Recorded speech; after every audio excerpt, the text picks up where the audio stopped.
जया सिन्हा और शुरुआत करेंगे इस वक्त की अहम खबरों के साथ।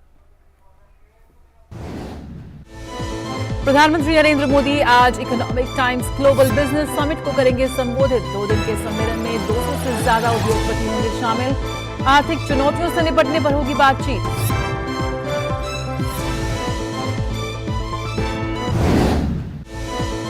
मेघालय और नागालैंड में 27 फरवरी को होने वाले चुनाव के लिए प्रचार अभियान में तेजी। मेघालय के तुरा में आज अमित शाह करेंगे बीजेपी के लिए प्रचार, तो वहीं नागालैंड में भी बीजेपी के स्टार प्रचारक करेंगे एक के बाद एक कई रैली।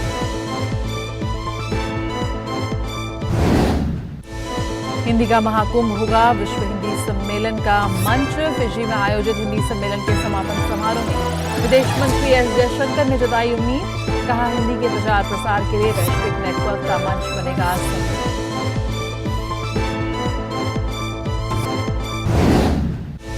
आज से जापान में शुरू होगा भारत जापान का संयुक्त सैन्य अभ्यास धर्म गार्जियन। दोनों देशों को मिलेगा आपसी रक्षा सहयोग और द्विपक्षीय संबंधों को आगे बढ़ाने का अवसर।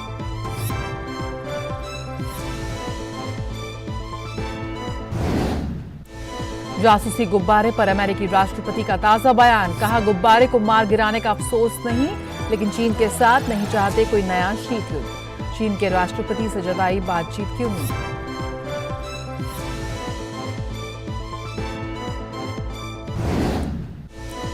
भारत ऑस्ट्रेलिया के बीच दिल्ली में दूसरा टेस्ट मैच। टॉस जीतकर ऑस्ट्रेलिया ने चुनी बल्लेबाजी। भारतीय टीम में सूर्य कुमार यादव की जगह श्रेयस अय्यर को मिला मौका। ऑस्ट्रेलियाई टीम में स्कॉट बोलैंड की जगह मैथ्यू कोहेमान शामिल।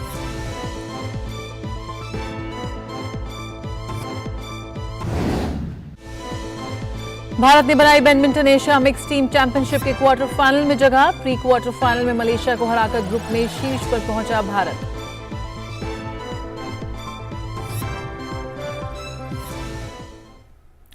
प्रधानमंत्री नरेंद्र मोदी आज दिल्ली में economic times global business summit को संबोधित करेंगे। ग्लोबल बिजनेस समिट 2023 की थीम मजबूती, प्रभाव, प्रभुत्व यानी रेजिलियंस, इन्फ्लुएंस, डोमिनेंस है। इस वैश्विक व्यापारिक शिखर सम्मेलन की मेजबानी हर साल द टाइम्स ग्रुप द्वारा की जाती है। ये सम्मेलन ऐसे विचारकों, नीति निर्माताओं, शिक्षाविदों और कॉर्पोरेट प्रमुखों को एक साझे मंच पर साथ लाएगा जो प्रमुख आर्थिक चुनौतियों का समाधान करना चाहते हैं। इस शिखर सम्मेलन में 40 सत्रों में 200 से अधिक बिजनेस लीडर अपनी बात रखेंगे।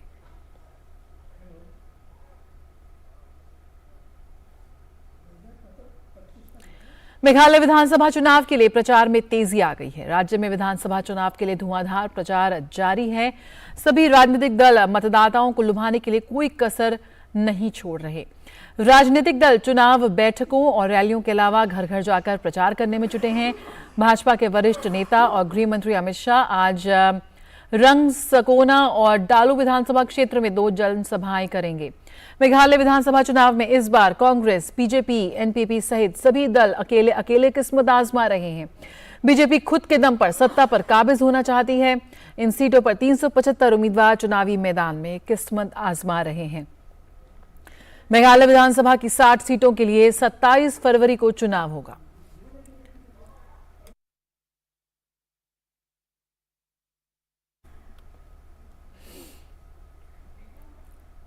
और तुरा से संवाददाता विशाल बैरिस्टो से आइए बात करते हैं। विशाल, सबसे पहले आपसे ही जानना चाहेंगे, जिस तरह से तमाम पार्टियों के स्टार प्रचारक इस वक्त मैदान में उतर गए हैं, ताबड़तोड़ रैलियों का, प्रचार का इस वक्त जोर जारी है, क्या कुछ हलचल या क्या कुछ चुनावी बुखार, चुनावी पारा आप चढ़ते हुए देख पा रहे हैं, कैसे आप उसको बताएंगे?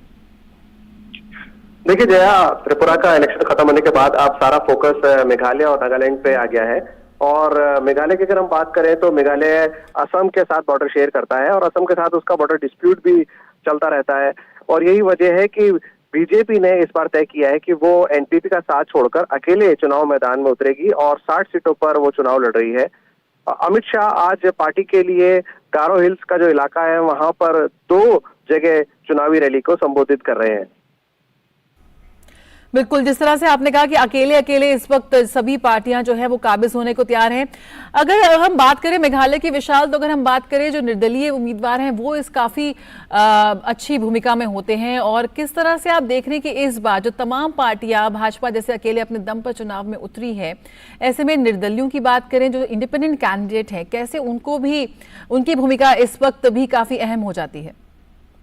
देखिए, निर्दलियों की भूमिका वहां पर अहम हो जाती है जहां पर बागी उम्मीदवार ज्यादा होते हैं। लेकिन जैसे कि बीजेपी अकेले पहली बार 60 सीटों पर चुनाव लड़ रही है। पिछली बार उसने एनपीपी के साथ अलायंस किया था। एनपीपी और बीजेपी अब अलग अलग चुनाव लड़ रहे हैं। यूडीपी एक और रीजनल पार्टी है, इसके साथ टीएमसी और कांग्रेस भी चुनावी मैदान में है। ऐसे में निर्दलीय उम्मीदवारों का ज्यादा जोर यहाँ पर नहीं देखा जा सकता। लेकिन इतना जरूर है कि आसाम से बॉर्डर लगने की वजह से आसाम की पॉलिटिक्स का काफी ज्यादा असर मेघालय पर पड़ता है और इसी का फायदा उठाने की फिराक में बीजेपी है। आज अमित शाह के साथ असम के मुख्यमंत्री हिमंता बिस्वा शर्मा भी मौजूद रहेंगे दोनों रैलियों में, और पुरजोर कोशिश की जा रही है बीजेपी की तरफ से कि वो एक विकल्प के तौर पर उभरे। ये कहना गलत नहीं होगा कि बीजेपी के लिए मेघालय में पकड़ बनाना इतना आसान नहीं होगा, क्योंकि बीजेपी पहली बार 60 सीटों पर अकेले चुनाव लड़ रही है। पिछले चुनाव में उसकी झोली में 2 सीट आई थी जब उन्होंने एनपीपी के साथ मिलकर चुनाव लड़ा था। लेकिन बीजेपी का जो मकसद है वो 2 है। पहला ये कि एक मेघालय के अंदर विकल्प अपने आप को बनाकर पेश करना है, क्योंकि बाकी राज्यों में बीजेपी अच्छी पकड़ बना चुकी है। त्रिपुरा में उन्होंने लेफ्ट का एक लंबा राज को खत्म किया। मणिपुर में उन्होंने सरकार रिपीट करी। असम में सरकार रिपीट हुई। अरुणाचल में उनकी सरकार है और इसके अलावा सिक्किम में भी उनकी सरकार है। मिजोरम और नागालैंड के अंदर वो अलायंस के अंदर है। तो ऐसे में अब मेघालय का चुनाव इसलिए जरूरी हो गया है क्योंकि मेघालय असम से लगता हुआ है इलाका है और असम का जो पॉलिटिकल एडवांटेज है वो बीजेपी यहाँ पर बनाना चाहती है। और दूसरा, 2024 की भी तैयारी बीजेपी नॉर्थ ईस्ट के लिए कर रही है और ये जो तीनों असेंबली इलेक्शंस है उसके अंदर पूरा जो जोर लगाया गया है वो असेंबली इलेक्शन के अलावा 2024 की तैयारी के लिए भी है, क्योंकि प्रधानमंत्री मोदी के नाम पर बीजेपी यहाँ पर वोट मांग रही है मेघालय के अंदर। और हमने देखा किस तरह से प्रधानमंत्री नरेंद्र मोदी की छवि का फायदा बीजेपी को पूर्वोत्तर के बिल्कुल, तो डबल इंजन की सरकार के फॉर्मूले के साथ यहाँ पर भाजपा उतरी है। लेकिन पिछले 5 साल की बात करें तो पिछले 5 साल में पूरी तरह से समीकरण बदले हैं। आज कोई भी पार्टी किसी के साथ नहीं है, सब अकेले दम पर उतरी हैं। किस तरह से आप वहां देख रहे हैं कि जो प्रमुख मुद्दे हैं वहां के लोगों के लिए, वो किस तरह से सभी पार्टियां भुनाने की कोशिश कर रही है? देखिए, करप्शन और अनएम्प्लॉयमेंट बहुत बड़ा मुद्दा है यहाँ पर, और इसके अलावा ड्रग एडिक्शन का एक इम्पोर्टेंट इशू है जिसके खिलाफ मेघालय को एक लंबी लड़ाई लड़नी है। लंबी लड़ाई उसको लड़नी पड़ेगी क्योंकि युवाओं को ड्रग से बचाना है। इसके अलावा युवाओं को एम्प्लॉयमेंट भी प्रोवाइड कराना है। अभी अगर हम एम्प्लॉयमेंट की बात करें तो एम्प्लॉयमेंट एक बहुत बड़ा चैलेंज है, और एनपीपी जो कि सरकार जिनकी रही है 5 साल और वो अब चुनाव में फिर जा रहे हैं, तो उनके लिए एंटी इनकम्बेंसी एक बड़ा मुद्दा इसलिए बन गया है क्योंकि यहाँ के जो युवा है वो ज्यादा खुश नजर नहीं आते हैं जहां तक एम्प्लॉयमेंट की बात है, एम्प्लॉयमेंट अपॉर्चुनिटीज की बात है, और इंडस्ट्रियल सेटअप कुछ यहाँ है नहीं।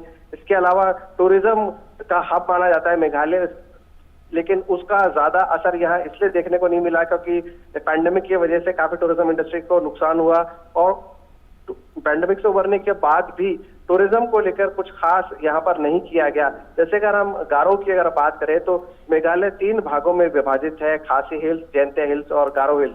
खासी के अंदर शिलोंग आता है और शिलोंग के अंदर जेपी नड्डा ने अपने पार्टी का मैनिफेस्टो जारी किया। और गारो, अगर खासी की हम तुलना करें, खासी की तुलना में गारो काफी पिछड़ा हुआ इलाका है।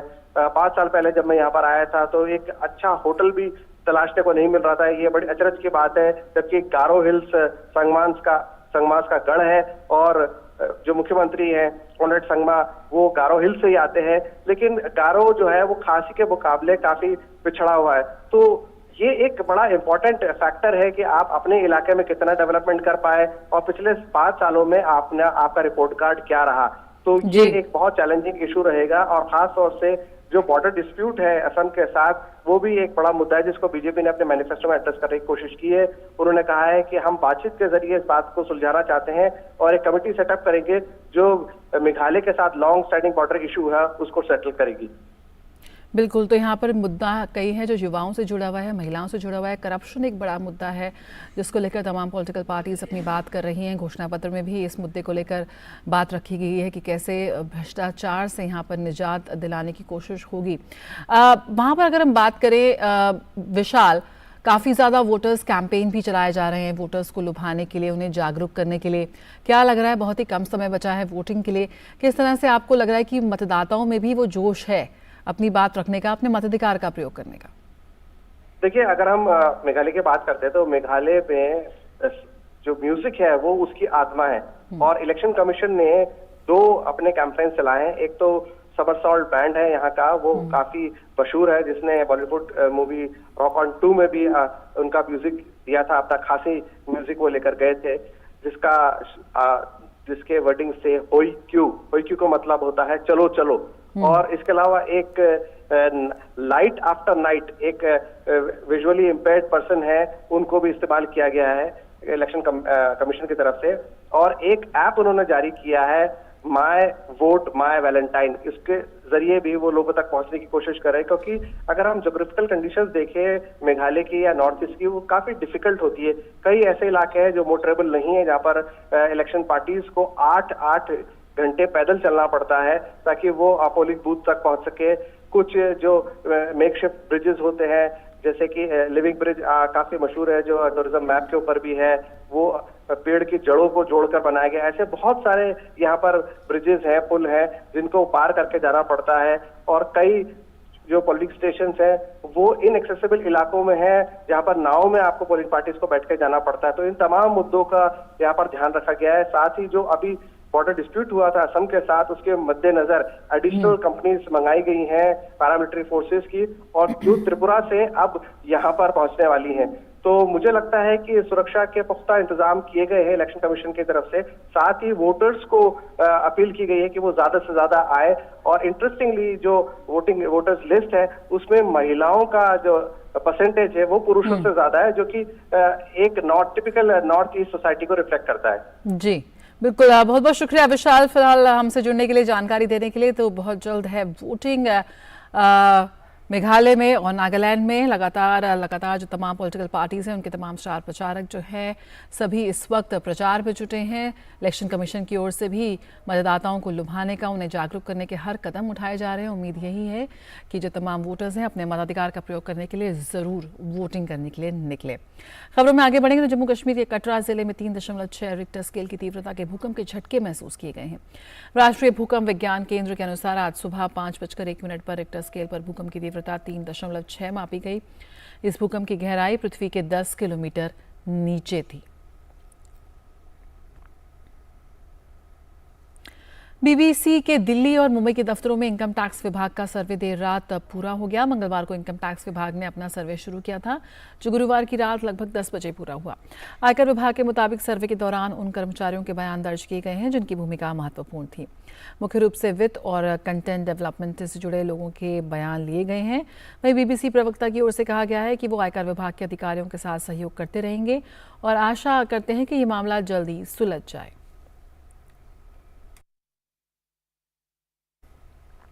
पांच दिन चलने वाले एरो इंडिया शो का आज बेंगलुरु में समापन हो जाएगा। इस कार्यक्रम में 98 देशों ने हिस्सा लिया।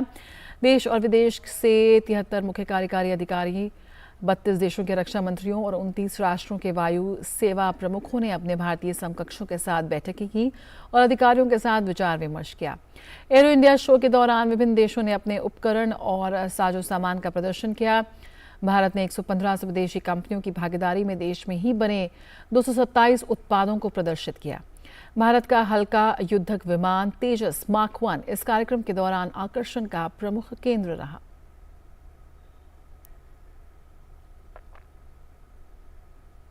यहां रुकेंगे छोटे से ब्रेक के लिए, जल्द हाजिर होते हैं। Invest once and enjoy guaranteed maturity with life cover with LIC's Dhan Varsha, a single premium plan for your family's security and prosperity. पापा ये सब? हाँ, जो चीजें सालों से बेवजह पड़ी हो उन्हें हटा देना चाहिए। ये भी दादाजी की पुरानी पासबुक और एफडी। अरे ये कैसे रह गया? पैसे गए? नहीं, उपाय है। बैंक खाते को संचालित करते रहना चाहिए, वरना खाता इनऑपरेटिव हो जाता है। ऐसे में बैंक से संपर्क करें, खाता सक्रिय करवाएं और आपकी रकम जो है उसे ब्याज समेत क्लेम करें। दादू ये आरबीआई कहता है जानकार बनिए, सतर्क रहिए। सही कह रहा है।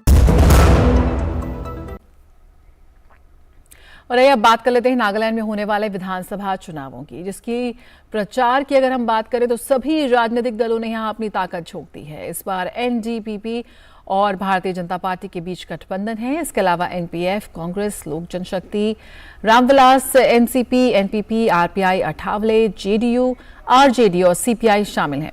नागालैंड में 27 फरवरी को मतदान है। बीजेपी के स्टार प्रचारक और केंद्र में मंत्री किरण रिजिजू, सर्बानंद सोनोवाल और पार्टी महासचिव पीएल संतोष आज राज्य के विभिन्न भागों में प्रचार करेंगे। सीधे रुख करते हैं कोहिमा का। हमारे साथ जुड़ रहे हैं संवाददाता नीरज सिंह।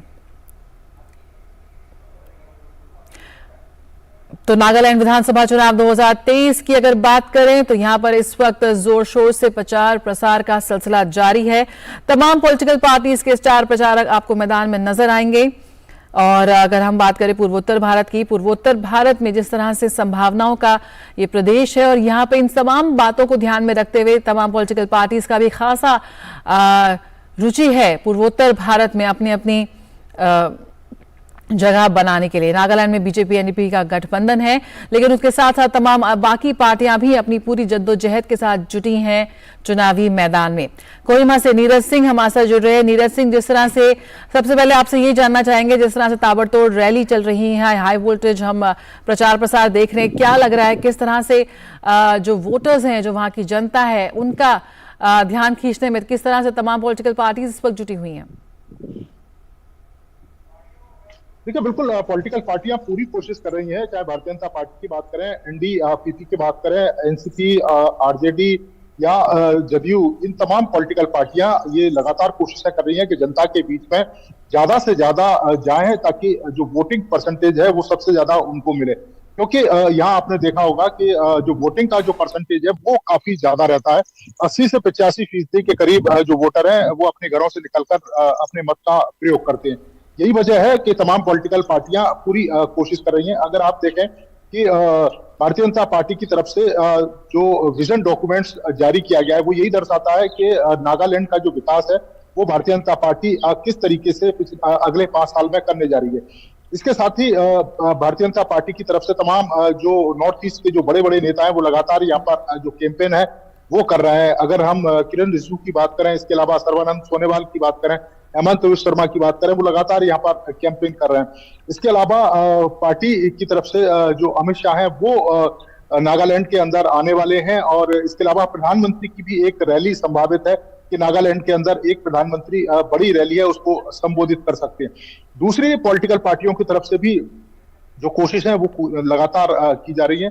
सबसे महत्वपूर्ण बात यही है कि नागालैंड के जो लोग हैं उनके विचारों को लेकर कौन पॉलिटिकल पार्टी आगे जाएगी, वही पॉलिटिकल पार्टी नागालैंड में राज करेगी। पिछली बार देखें तो नागालैंड एक ऐसा स्टेट है जहां पर विपक्ष का एक भी उम्मीदवार या कहें कि एक भी विधायक नहीं है, क्योंकि तमाम जो विधायक थे, चाहे हम दूसरी पॉलिटिकल पार्टियों की बात करें, उन्होंने जो गठबंधन है बीजेपी और एनडीपीपी उस गठबंधन को ज्वाइन कर लिया था। तो अभी विपक्ष का कोई विधायक नहीं है, अब विपक्ष के उम्मीदवार खड़े हैं। सत्ता पक्ष के लिए भी ये चुनौती है कि तमाम पॉलिटिकल पार्टियों के विधायकों को उन्होंने ज्वाइन तो करा लिया, लेकिन इस बार संभव नहीं है सभी को सीट देना। तो जो विरोधी है या जो बागी है वो भी एक बड़ी चुनौती बने हुए हैं। बिल्कुल नीरज, हम ये भी कह सकते हैं कि अगर हम बात करें नागालैंड की, तो हाई वोटिंग परसेंटेज के लिए जाना जाता है, यानी कि काफी जागरूक है यहाँ के मतदाता, अपनी जिम्मेदारी समझते हैं, निकल कर आते हैं। लेकिन फिर भी किस तरह से जो यहाँ पर लोगों के मुद्दे हैं वो किस तरह से भुनाते नजर आ रहे हैं तमाम पॉलिटिकल पार्टीज?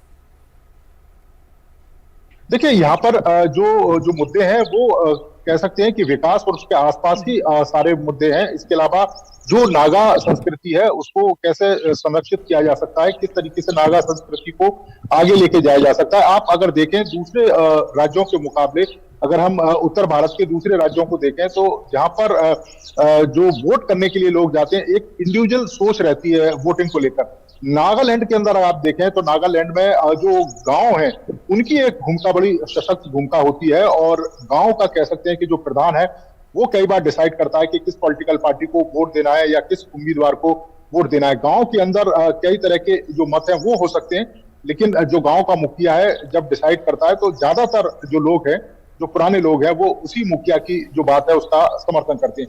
तो यहाँ के लोगों का यही मानना है कि जो पॉलिटिकल पार्टी नागालैंड के विकास के लिए बात करेगी, जो पॉलिटिकल पार्टी नागा संस्कृति को संरक्षित करने की बात करेगी, जो पॉलिटिकल पार्टी युवाओं के लिए बेहतर रोजगार के साधन यहाँ पर उपलब्ध करवाएगी, शिक्षा के बेहतर साधन उपलब्ध करवाएगी, कनेक्टिविटी और टूरिज्म पर ज्यादा फोकस करेगी, उसी सरकार को या उसी उम्मीदवार को यहाँ के लोग वोट करेंगे। जी बिल्कुल, बहुत बहुत शुक्रिया अनिरुद्ध सिंह इस जानकारी के साथ जुड़ने के लिए। तो 27 फरवरी को है आपका मतदान करने का दिन, इसे याद रखिए और जरूर अपने मताधिकार का प्रयोग करिए। खबरों में आगे बढ़े तो दुनिया के सबसे लंबे रिवर क्रूज गंगा विलास ने बांग्लादेश की यात्रा पूरी कर ली है। क्रूज के सदस्यों ने अपनी यात्रा के दौरान बांग्लादेश के कई ऐतिहासिक स्थलों का दौरा किया और बांग्लादेश की कला, वास्तुकला और अमूल्य विरासत से रूबरू हुए। पर्यटकों ने गुरुवार को उत्तरी रंगपुर जिले के ऐतिहासिक स्थानों की यात्रा की। 3 फरवरी से शुरू हुई बांग्लादेश की यात्रा में क्रूज के सदस्यों ने बगैरहाट में 60 गुंबद वाली मस्जिद, ढाकेश्वरी मंदिर, सोनार गांव में गोलदी मस्जिद, तंगेल में आतिया मस्जिद और सिराजगंज में हती कुमरूल नवरत्न मंदिर सहित कई ऐतिहासिक स्थानों का दौरा किया। सूचना एवं प्रसारण मंत्रालय में सचिव अपूर्व चंद्र ने नई दिल्ली के प्रगति मैदान में BS एक्सपो 2023 का शुभारंभ किया। इसके तहत प्रसारण और मीडिया प्रौद्योगिकी पर 27वां अंतर्राष्ट्रीय सम्मेलन और प्रदर्शनी आयोजित की गई। इस बार की theme next gen broadcasting, create, connect and capitalise रखी गई है। नई दिल्ली के प्रगति मैदान में केंद्रीय सूचना एवं प्रसारण मंत्रालय में सचिव अपूर्व चंद्र ने BES एक्सपो 2023 का शुभारंभ किया। इसके तहत प्रसारण और मीडिया प्रौद्योगिकी पर 27वां अंतर्राष्ट्रीय सम्मेलन और प्रदर्शनी का आयोजन किया गया है। इस बार की theme next gen broadcasting, create, connect और कैपिटलाइज रखा गया है। यह एक्सपो 16 से 18 फरवरी के बीच प्रगति मैदान के hall number 7 A, B, C और E में चलेगा। BES expo 2023 broadcast engineering society India आयोजित करती है। इसमें ब्रॉडकास्टिंग इंडस्ट्रीज के 50 से भी ज्यादा फील्ड के उत्पादों की प्रदर्शनी लगी हुई है। इस अवसर पर केंद्रीय सूचना एवं प्रसारण मंत्रालय में सचिव अपूर्व चंद्र ने BES अवार्ड भी वितरित किए और डायरेक्टरी का लोकार्पण भी किया। उन्होंने कहा कि प्रसार भारती में तकनीक के विकास के लिए लगातार प्रयास किए जा रहे हैं। अब प्रसार भारती को इस बार जो है सरकार ने जो है लगभग 2500 करोड़ उपलब्ध कराए हैं, जिससे उनकी टेक्नोलॉजी को इम्प्रूव करना है ऑल इंडिया रेडियो और दूरदर्शन में। अब टेक्नोलॉजी प्रोवाइडर सब यहाँ भारत में ही आए हुए हैं, उन्होंने अपना यहाँ पर जो है एग्जीबिशन में स्टॉल्स लगाए हुए हैं। तो विविध टेक्नोलॉजी जो हमारे तज्ञ हैं और इंजीनियर्स हैं उनको देखने को मिलेगी और जो है मुझे लगता है कि प्रसार भारती इसका लाभ उठा के जल्दी जो सरकार ने पैसा दिया है उसको अपने सर्विसेज को अपग्रेड करेगा और अधिक बेहतर सर्विसेज पब्लिक को दे पाएगा। प्रसार भारती में मेंबर फाइनेंस DPS नेगी ने कहा कि प्रसार भारती में प्रसारण क्षेत्र में आने वाले बदलावों और विकास को ध्यान में रखते हुए BES एक्सपो महत्वपूर्ण भूमिका निभाता है। ये एक ऐसा प्लेटफॉर्म है जो हमारे ब्रॉडकास्टिंग और ब्रॉडबैंड टेक्नोलॉजी के ऊपर जो जितने भी हमारे OEMs हैं, जितने भी हमारे इंजीनियर्स काम करते हैं, उनको एक प्लेटफॉर्म मिलता है जहाँ पे वो लेटेस्ट जो हमारी टेक्नोलॉजी है उसको वहाँ पे आके देखें।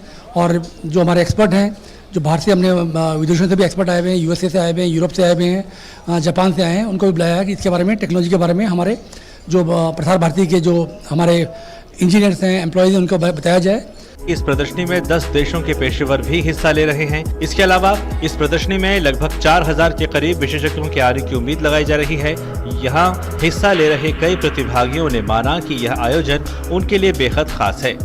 बहुत अच्छी कॉन्फ्रेंस है, पूरे देश से इंजीनियर्स आए हुए हैं, कंटेंट के लोग हैं, स्पोर्ट्स के लोग हैं, न्यूज़ के लोग हैं, सोशल मीडिया के लोग हैं, जो डिफरेंट सेशंस में पार्टिसिपेट करेंगे और यहाँ से कुछ न कुछ लेके जाएंगे इस ऑर्गेनाइजेशन को आगे बढ़ाने के लिए। BES का एक अपना छाप है, एक अपनी छवि है लोगों के सामने।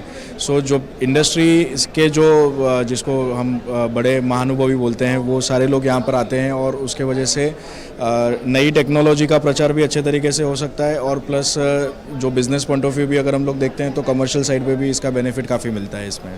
देश में प्रसारण क्षेत्र में लगातार बदलाव आ रहे हैं। ऐसे में तकनीक के साथ कदम मिलाकर चलने में BES एक्सपो जैसे कार्यक्रम मददगार हो सकते हैं। Chandrashekhar, DD news. और भी कई खबरें हैं देश भर से जो आज सुर्खियों में रहेंगी। आइए जल्दी से एक बार उन पर नजर डाल लेते हैं। महाराष्ट्र विधानसभा में अध्यक्ष और कुछ सदस्यों की अयोग्यता के मामले में सुप्रीम कोर्ट की संविधान पीठ आज फैसला सुना सकती है। संविधान पीठ ने उद्धव और शिंदे गुट के बीच अयोग्यता के मामले में नबाम रेबिया फैसले पर पुनर्विचार के मुद्दे पर सभी पक्षों की दलीलें सुनने के बाद सुनवाई पूरी कर फैसला सुरक्षित किया था। अदालत फैसला करेगी कि विचार के लिए और बड़ी संविधान पीठ के पास इसे भेजे जाने की जरूरत है या नहीं। सुप्रीम कोर्ट अमेरिका स्थित हिंडनबर्ग रिसर्च की ओर से लगाए गए आरोपों के मद्देनजर अडानी समूह की कंपनियों के खिलाफ शीर्ष अदालत के न्यायाधीश की निगरानी में जांच की मांग करने वाली कांग्रेस नेता की एक नई याचिका पर सुनवाई करेगा। देश के प्रधान न्यायाधीश DY चंद्रचूड़ ने मध्यस्थता की कार्रवाई में तकनीक के इस्तेमाल की वकालत की है और कहा कि देश में मध्यस्थता के केंद्रों को ऑनलाइन सुनवाई करने के लिए प्रोटोकॉल अपनाना चाहिए। सुप्रीम कोर्ट तेलंगाना पुलिस द्वारा दायर एक याचिका पर सुनवाई करेगा जिसमें उच्च न्यायालय के उस आदेश को चुनौती दी गई है जिसमें भाजपा द्वारा BRS विधायकों को अपने साथ ले जाने के प्रयास के पीछे कथित आपराधिक साजिश की CBI जांच को बरकरार रखा गया था। दिल्ली में 17 मई से पहला वैश्विक पर्यटन निवेश सम्मेलन शुरू होगा। देश में पर्यटन और अतिथि सत्कार के क्षेत्र में उपलब्ध अवसरों की जानकारी के लिए पर्यटन मंत्रालय 19 मई तक इस सम्मेलन का आयोजन करेगा।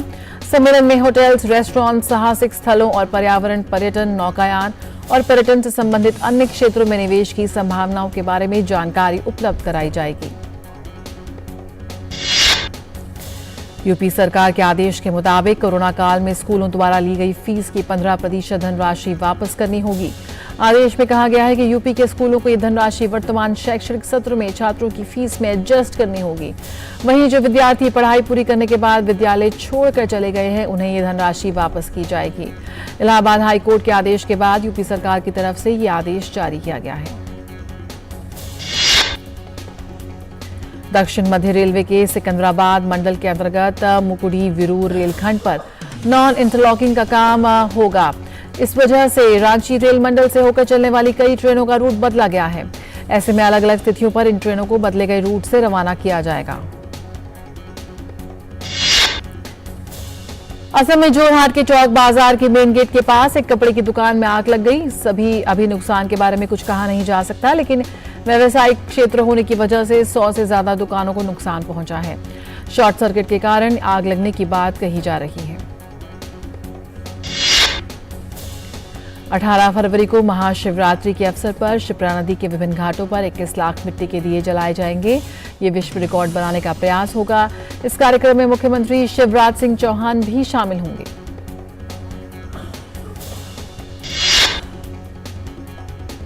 और फिजी के नांदी में 3 दिन चले विश्व हिंदी सम्मेलन का समापन हो गया है। इस सम्मेलन ने भारत और फिजी के संबंधों में एक नई ऊर्जा का संचार किया है। भारत के विदेश मंत्री डॉक्टर एस जयशंकर ने सम्मेलन के सफल आयोजन के लिए फिजी सरकार का विशेष आभार व्यक्त किया। सम्मेलन में कई विदेशी और भारतीय लेखकों को सम्मानित किया गया।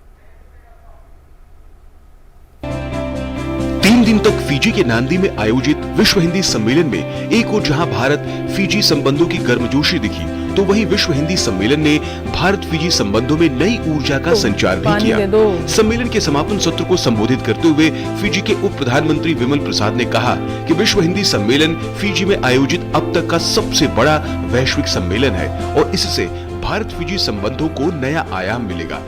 फिजी के उप प्रधानमंत्री ने कहा कि दुनिया में हिंदी की साख बढ़ना तय है, क्योंकि प्रधानमंत्री नरेंद्र मोदी के नेतृत्व में दुनिया में भारत की साख बढ़ी है। पिछले 10 वर्षों में हिंदी की जो प्रचार है, प्रसार है, हिंदी को किस तरह से पढ़ाया जाता है, हिंदी की मान्यता कैसे दिया जाता था, उसको एक तरह से कम किया गया, उसको कमजोर बनाया गया। लेकिन मैं आप लोगों को ये विशेष सूचना देना चाहता हूं कि हमारी जो नई सरकार है, हमने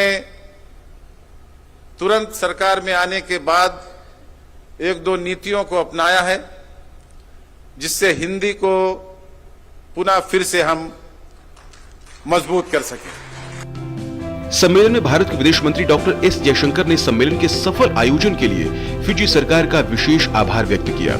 विदेश मंत्री ने कहा कि भविष्य में सम्मेलन को अधिक व्यापक और समावेशी बनाया जाएगा। डॉक्टर एस जयशंकर ने कहा कि हिंदी को विश्व की भाषा बनाने का हमारा संकल्प और मजबूत हुआ है।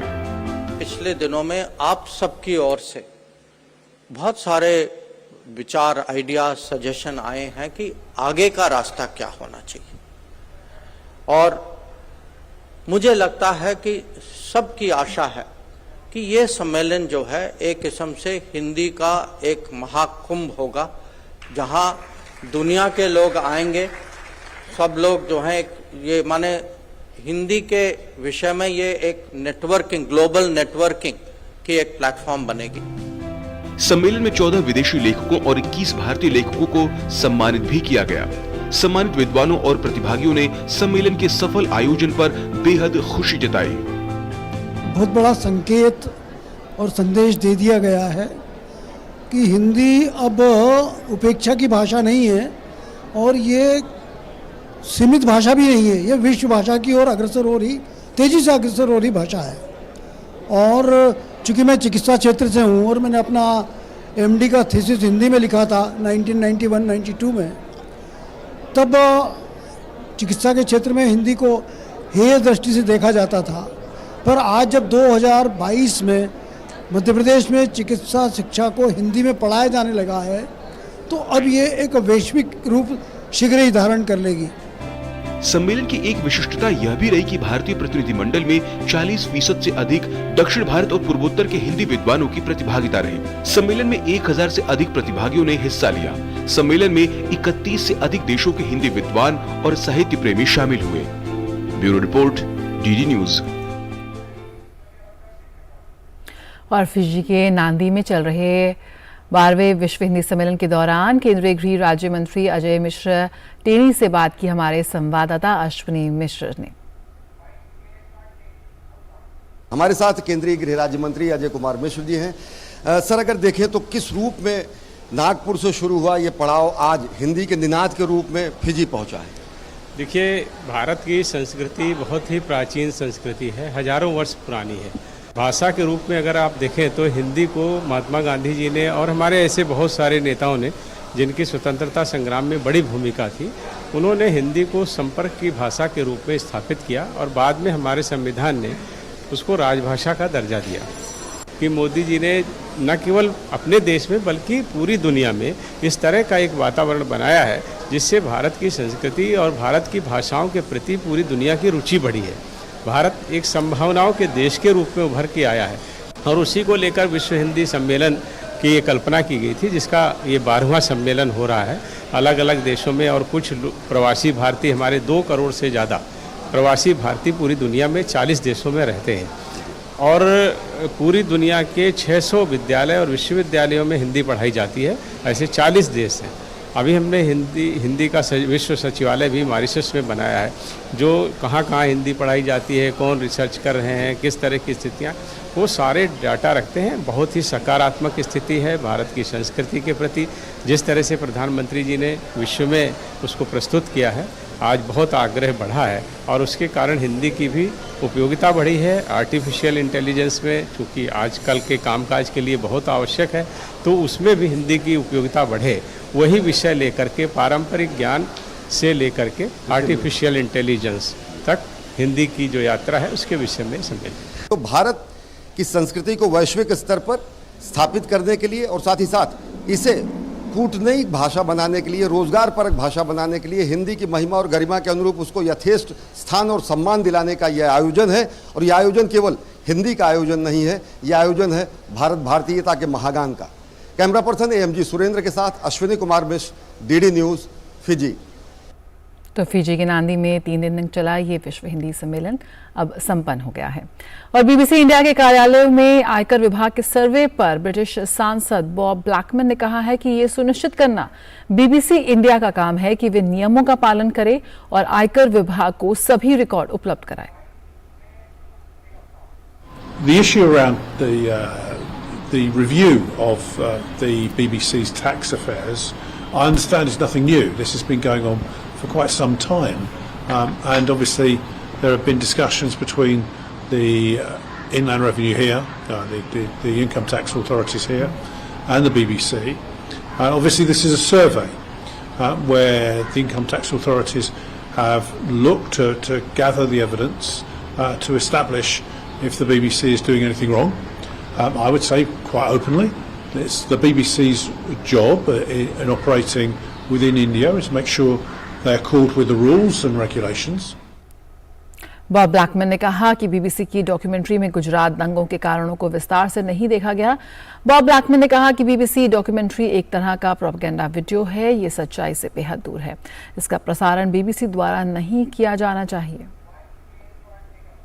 Narendra Modi and the BJP government will probably be re-elected next time and the time after that, and so they deserve it because the Indian government have done a remarkable job under Narendra Modi of transforming the economy in India. Narendra Modi, as Chief Minister, turned Gujarat into the powerhouse of the economy of India, and now he's transformed India and is assisting in every area of India. So he's done a remarkably good job, as has the government. Documentary, which was more of a propaganda video, if you like, in a two-part series, was an absolutely disgraceful piece of shoddy journalism. With an attack on Narendra Modi, both in his time as Chief Minister of Gujarat and then in his time as Prime Minister. Completely full of innuendo and slurs. It should never have been broadcast by the BBC. Bharat Japan के बीच संयुक्त सैन्य प्रशिक्षण अभ्यास धर्मगार्जन आज से शुरू होगा। Japan में शिगा प्रांत के कैंप इमाजो में 2 मार्च तक दोनों देशों का ये सैन्य अभ्यास करेंगे।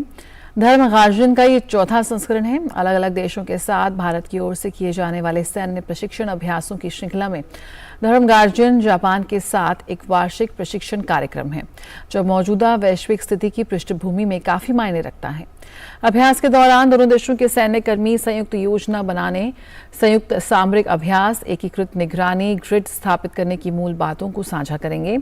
धर्मगार्जन भारतीय सेना और जापानी ग्राउंड सेल्फ डिफेंस फोर्सेस के बीच रक्षा सहयोग के स्तर को और बढ़ाएगा। इससे दोनों देशों के बीच द्विपक्षीय संबंधों को आगे और बढ़ावा मिलेगा।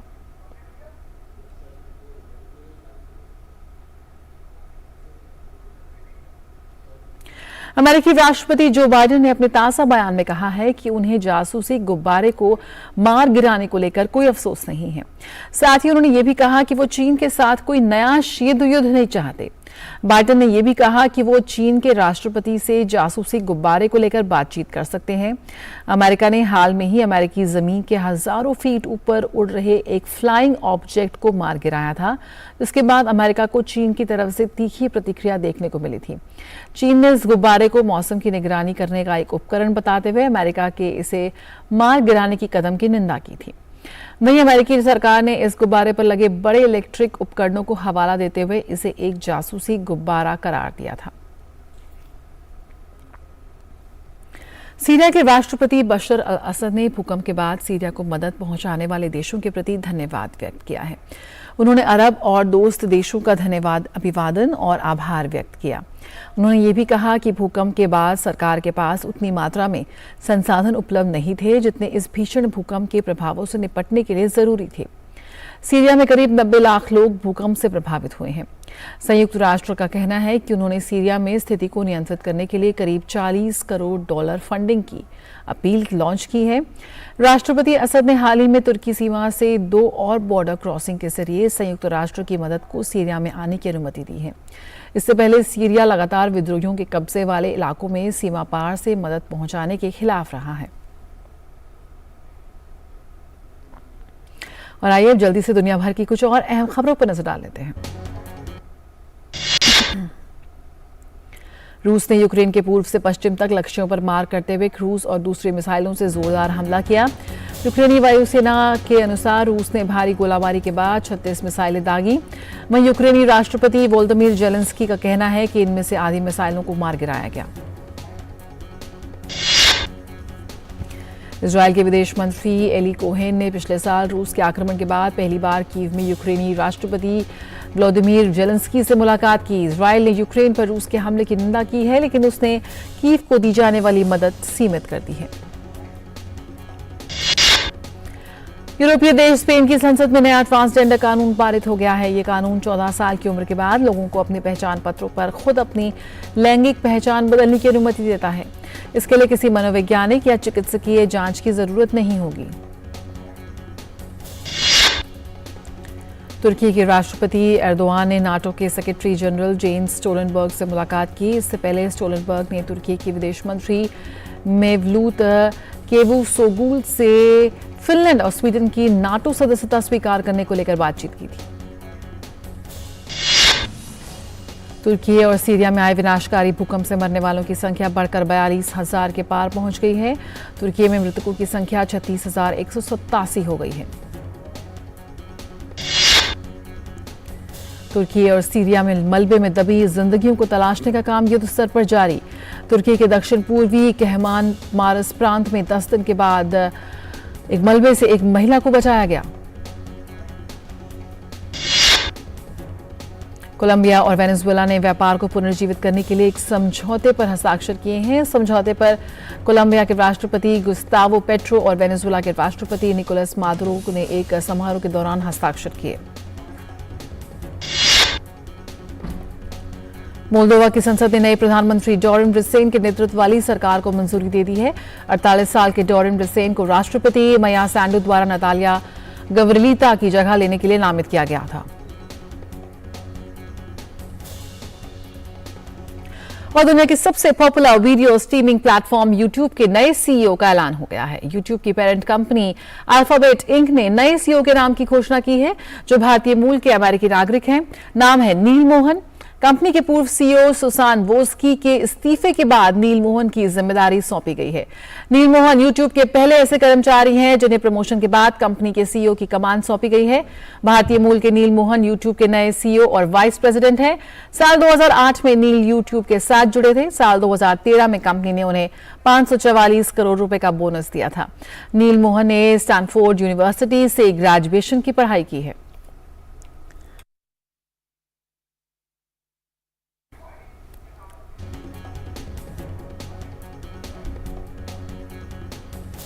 और बिजनेस जगत की कुछ और खबरें देखते हैं जल्दी।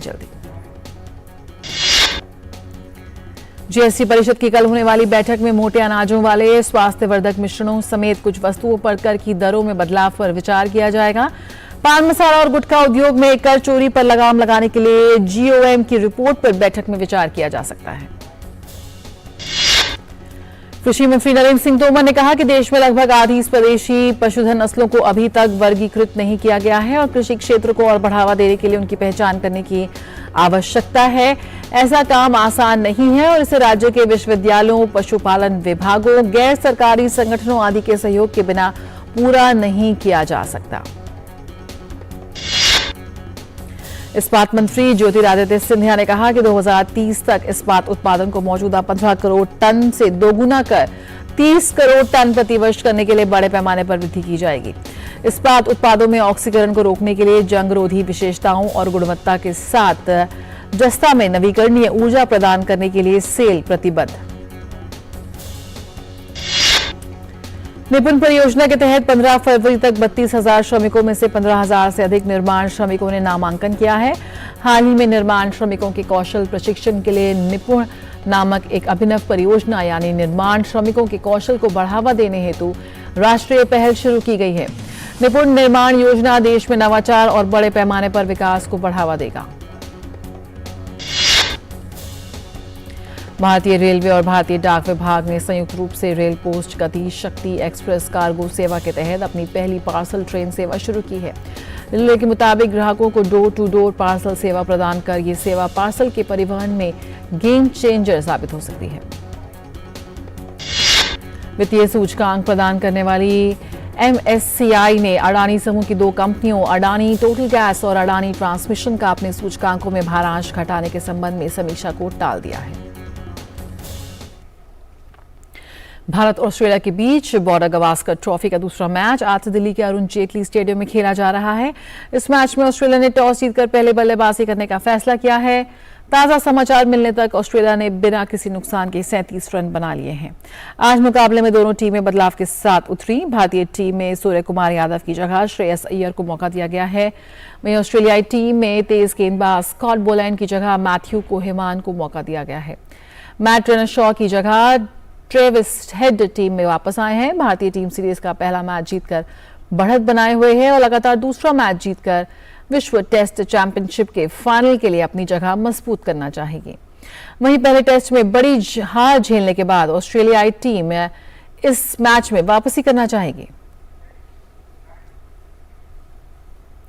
युवा मामले और खेल मंत्रालय के मिशन ओलंपिक सेल ने 10 जूडो का 2 बैडमिंटन खिलाड़ियों और 3 तलवारबाजों सहित अन्य प्रशिक्षण और प्रतियोगिताओं के लिए वित्तीय सहायता को मंजूरी दे दी है।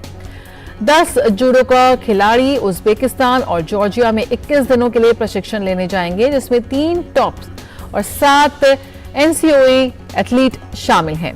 वे इस अवधि के दौरान उज्बेकिस्तान, जॉर्जिया और तुर्की में 3 ग्रैंड स्लैम प्रतियोगिताओं में भी भाग लेंगे। खेलो इंडिया नेशनल रैंकिंग भारोत्तोलन का तीसरा टूर्नामेंट राजधानी पटना में के कंकरबाग स्थित पाटलिपुत्र स्पोर्ट्स कॉम्प्लेक्स में होगा। इस टूर्नामेंट के सीनियर, जूनियर और यूथ विमेन वर्ग की प्रतियोगिताएं आज से शुरू होंगी। टूर्नामेंट में देश भर से करीब 400 वेटलिफ्टर हिस्सा लेंगे। प्रतियोगिता में विजेता खिलाड़ियों को कुल 48 लाख की इनामी राशि से नवाजा जाएगा। खेलो इंडिया गेम्स के तहत भारतीय सेना ने कुपवाड़ा जिले के पंचगाम गांव में महिला स्नो क्रिकेट टूर्नामेंट का आयोजन किया। इस कार्यक्रम से कुल 4 टीमों ने भाग लिया। सेना ने कहा कि ये कुपवाड़ा में अपनी तरह का पहला आयोजन था, जिसमें युवा लड़कियों ने बर्फीले मैदान पर क्रिकेट खेला और खेल के प्रति समुदाय के जुनून का प्रदर्शन किया। केंद्रीय राज्य मंत्री डॉक्टर एल मुरुगन और जनरल वीके सिंह ने केरल के इरावी पेरूर में पोयकायल श्री कुमार गुरुदेव के 145वें जयंती समारोह में हिस्सा लिया। केंद्रीय मंत्री एल मुरुगन ने कहा कि श्री कुमार गुरुदेव द्वारा पिछड़े वर्गों के सशक्तिकरण के लिए किए गए प्रयास बाबा साहेब अंबेडकर के प्रयासों से मेल खाते हैं और मोदी सरकार सामाजिक न्याय के ऐसे दिग्गजों के आदर्शों से प्रेरणा लेती है। उन्होंने कहा कि गुरुदेव ने अपनी पूरी जिंदगी पिछड़े और शोषित वर्गों के अच्छे भविष्य के लिए समर्पित की। वहीं केंद्रीय राज्य मंत्री जनरल वीके सिंह ने भी पोयकायल अपचन जैसे सामाजिक सुधारकों से प्रेरित मोदी सरकार के प्रयासों को रेखांकित किया, जिनके तहत कमजोर वर्गों का सशक्तिकरण सुनिश्चित किया जा रहा है और ये भी सुनिश्चित किया जा रहा है कि किसी भी परिस्थिति में कोई भूखा ना रहे। पोयकायल श्री कुमार गुरुदेवन ने 1909 में प्रत्यक्ष रक्षा देव सभा नाम से एक धार्मिक विरोध आंदोलन की शुरुआत की थी।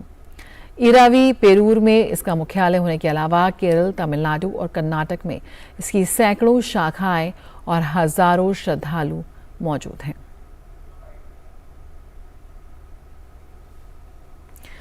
एकीकृत चिकित्सा में पारंपरिक और आधुनिक चिकित्सा दोनों का उपयोग कर उपचार के बेहतर अवसर रोगियों को मिलते हैं।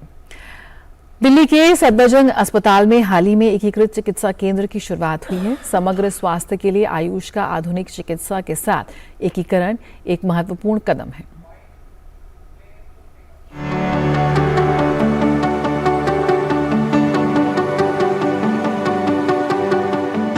स्वस्थ जीवन सभी के लिए महत्वपूर्ण है। स्वास्थ्य को बेहतर बनाए रखने के लिए आवश्यक है बीमारियों से बचाव और स्वस्थ जीवन शैली अपनाना। किसी बीमारी से प्रभावित होने पर उसका सही इलाज होना चाहिए। पारंपरिक और आधुनिक चिकित्सा पद्धतियां दोनों ही स्वास्थ्य और कल्याण को बेहतर अवसर प्रदान करने में सहायक हैं। सफदरजंग अस्पताल में हाल ही में एकीकृत चिकित्सा केंद्र शुरू किया गया है। केंद्रीय आयुष मंत्री सर्बानंद सोनोवाल और केंद्रीय स्वास्थ्य मंत्री मनसुख मांडविया ने संयुक्त रूप से सफदरजंग अस्पताल नई दिल्ली में एकीकृत चिकित्सा विभाग का उद्घाटन किया। केंद्रीय आयुष मंत्री सर्बानंद सोनोवाल ने बीमारियों के इलाज के लिए एकीकृत दृष्टिकोण को बढ़ावा देने को महत्वपूर्ण बताया। इस इंटीग्रेटिव सिस्टम ऑफ मेडिसिन की जो विभाग, इस विभाग में भविष्य में पेशेंट के विशेष रूप से ख्याल रखा जाएगा और योगा, आयुर्वेदा और एलोपैथी तीनों को साथ मिलाकर इस व्यवस्था को आगे बढ़ाने के लिए हम लोगों ने ये मन बनाए हैं और उसी हिसाब से सारी व्यवस्था को आगे बढ़ाया जाएगा। समग्र स्वास्थ्य के लिए आयुष का आधुनिक चिकित्सा के साथ एकीकरण एकीकृत चिकित्सा है। एकीकृत चिकित्सा का उद्देश्य एलोपैथी में आधुनिक प्रगति का उपयोग करने के साथ भारत की समृद्ध विरासत और चिकित्सा ज्ञान की क्षमता का उपयोग करना है। सफदरजंग अस्पताल के इस विशेष केंद्र में अब एलोपैथी के अलावा मरीज आयुर्वेदिक चिकित्सा पद्धति से भी अपना इलाज करवा सकेंगे। भारत सरकार ने बहुत अच्छा कदम शुरुआत की है और मैं धन्यवाद दूंगा हमारे मंत्री जी का, मनसुख मांडविया जी, और आयुष मंत्री जी श्री सोनवाल जी का। हमारा जो इंटीग्रेटिव मेडिसिन है उसका उद्घाटन किया गया और हमारे जो पेशेंट्स हैं जो सफदरजंग के इलाज के लिए आते हैं वो साथ साथ आयुर्वेदिक पद्धति के हिसाब से भी इलाज करा पाएंगे। मुझे लगता है कि इससे हमारे रोगियों को बेनिफिट होगा, नंबर ऑफ विजिट अस्पताल के अंदर घटेगी और पेशेंट्स को एक कोलैबोरेटिव और कॉम्प्लीमेंट्री इलाज मिलेगा जो हमारे रोगियों के लिए बहुत लाभदायक होगा। ये एकीकृत चिकित्सा विभाग नागरिकों को बेहतर सेवा प्रदान करने के लिए चिकित्सा की पारंपरिक और आधुनिक प्रणालियों के बीच सहयोग को आगे बढ़ाएगा।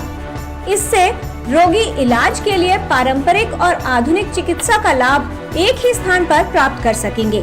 किरण भारद्वाज, डीडी न्यूज। और मुंबई के बांद्रा कुर्ला कॉम्प्लेक्स परिसर में कल दिव्य कला मेला 2023 का शुभारंभ हुआ। केंद्रीय सामाजिक न्याय एवं अधिकारिता मंत्रालय के तहत दिव्यांगजन सशक्तिकरण विभाग दिव्य कला मेले का आयोजन कर रहा है।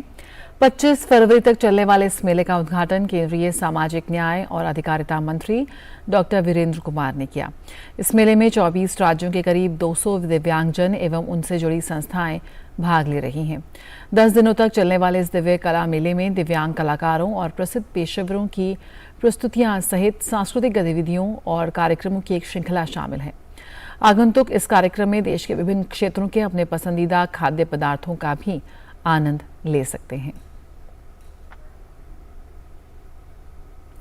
खोज एक ऐसी प्रक्रिया है जो हमेशा चलती रहती है और बात अगर अंतरिक्ष की हो तो मान लीजिए कि खोजने को अभी सारा जहान बाकी है।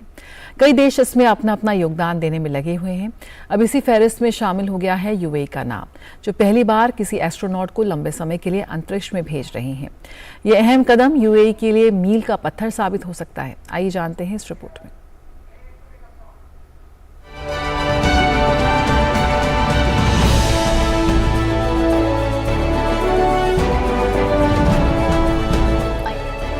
किसी भी देश के लिए अंतरिक्ष में कदम रखना आज भी एक बहुत बड़ी उपलब्धि है।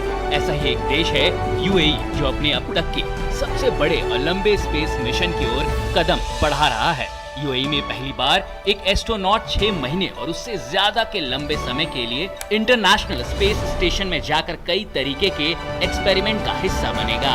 अमीरात के इस एस्ट्रोनॉट का नाम सुल्तान अल नयादी है, जो अंतरिक्ष की इस लंबी यात्रा के लिए खुद को पूरी तरीके से तैयार कर रहे हैं। मैं बहुत खुश हूँ, साथ ही ये एक बड़ी जिम्मेदारी भी है। हम चाहते हैं कि ये मिशन काफी सफल हो और हम वैज्ञानिक निष्कर्षों के साथ वापस लौटें।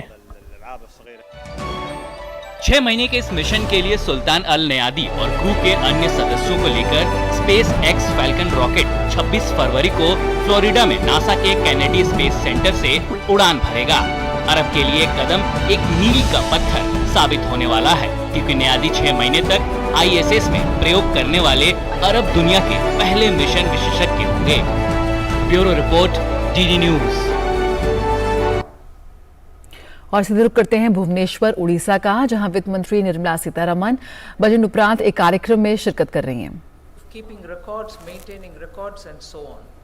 So MSMEs have definitely been the center of our developmental goals, and also making sure that MSMEs did get that good immunity, did get that coverage during the COVID period so that they don't go into liquidation. And in this budget as well, for any failure to attend to services or goods as per contracts signed with the government. If there has been a failure in completing the service as is agreed in the contract, MSMEs have been given almost 95% waiver in that their guarantees will not be included or invoked. And that would give them a relief even if they had failed to fulfill the contract as signed with, let us say, the government or government agencies in the union government's case. So only 5% would be retained and the rest 95% of the securities which they've given will all be released.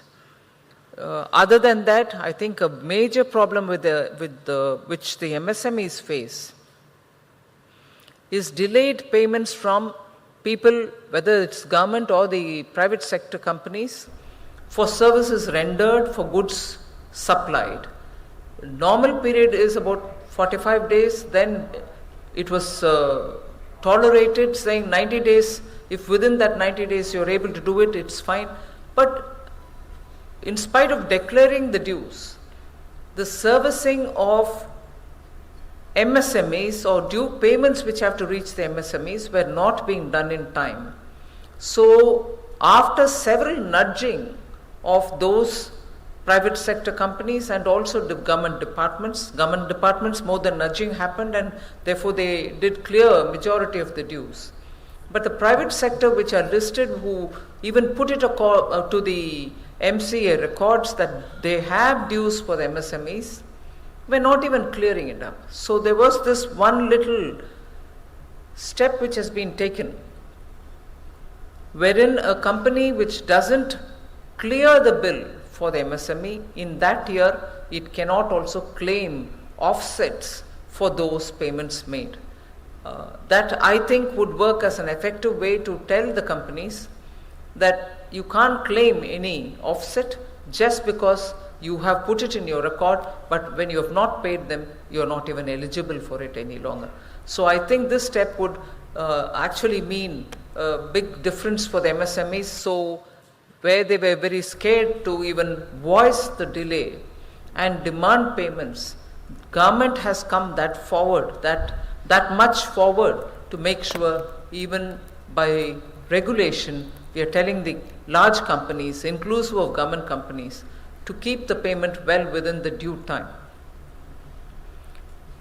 If capital expenditure, inclusion, focus on particular tribes or segments which have not been reached. We are also looking at geographical coverages, wherein all of you are aware that 114 districts had been covered through the aspirational districts. The aspirational districts were not a separate program, but it was a separately monitored attempt to make sure that all the existing schemes reach those backward regions, backward districts in any state for that matter, even if it is a developed state. Now, going further down below the district level, 500 blocks have been identified where saturation will be attempted at the block level. So the entire attempt is, since 2014, Prime Minister Modi has been focusing on including all citizens of this country through one or the other program, so that they also come at par on basic amenities and fundamental infrastructure that they should have. Now, since 14, if we are doing this, and even now if there are pockets within this country which doesn't have that kind of a comfort of having had the fundamental infrastructure reaching them, this 500 blocks that has been selected, through that when monitoring happens, if hospitals have come there, wellness centers have reached, roads are there, electricity is reaching them, is the internet facility reaching them. So by each one of these measures, when you're aiming to reach every citizen, from the top down, you're going down to the last layers of administration, we can ensure that actual inclusion takes place. So that is the emphasis given in this budget through the blocks. Since the last budget, again on education, you've seen a good considerable allotment being made. More than 1 lakh crores have been given for education from the center, while education is a center plus state subject. So each state would do their own, plus the center itself has given this 1 lakh crore. And this year, that has gone up as well. So education gets its priority as much as skilling and upskilling for our youth. Skilling and upskilling, and also in this budget a special mention is made for skilling our workers even on Industry 4.0 requirements, which means they'll have to be readied for artificial intelligence, they have to be readied for being trained for, being trained for dealing with data, deep data, using robotics, and so on. And a point which I've been repeatedly saying since after presenting the budget is industry wants to expand. They're already going in that route. You find that many of these, this morning too, I saw one of the steel manufacturer has gone to Jammu and Kashmir, and they've started, they're laying the foundation for building one of the factories there in J&K. But all of them are also challenged because their products which get exported are measured by the green measuring yard. If steel which goes from India is not going to be green, nobody is going to import, or they levy huge barriers, which are non-tariff barriers. So every industry, even on the verge of wanting to expand and invest to expand, are now compelled to bring in technology to ensure that their production is going to be green compliant. So the workforce that they will need is not going to be the regular workforce, but the regular plus workforce. And the regular plus means the worker should be good enough for the job that he is going in, but at the same time should have greater knowledge and technique to use so that the produce that they make is green compliant. So technology-driven investments for matching with the green expectations of the global market, for which you need workers who are going to be skilled for that. That's exactly what's the special mention in the budget, where we are saying workers will be trained for meeting the challenges and the expectation of Industry 4.0. So that emphasis is also given. So when I'm saying this is the first budget for Amritkal, and this is the budget which is going to ready India's youth power, you're giving them all the skill sets which is required, not for today's India, but also for a future India. So whether it is your training, whether it's your awareness on green, whether it's your technology savviness, which you so require for nowadays, this budget addresses it all. And finally, there are enough investment and also allocations being made so that India's transition from fossil fuel to green energy is also being carefully attended to.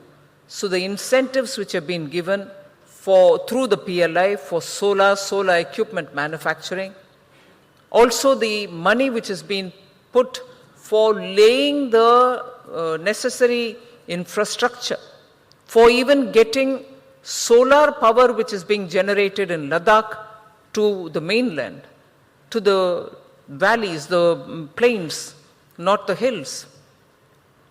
That requires heavy investment. Is the power being produced there already? It is getting produced, it's on the verge of getting complete production capacity utilized, but we are readying with all the infrastructure that is required for evacuating that power from Ladakh. So is the green hydrogen mission, which was announced last year in the last budget. This budget also has its own due share. You find that green ammonia as being a big attractive proposition for a lot of investors to come. So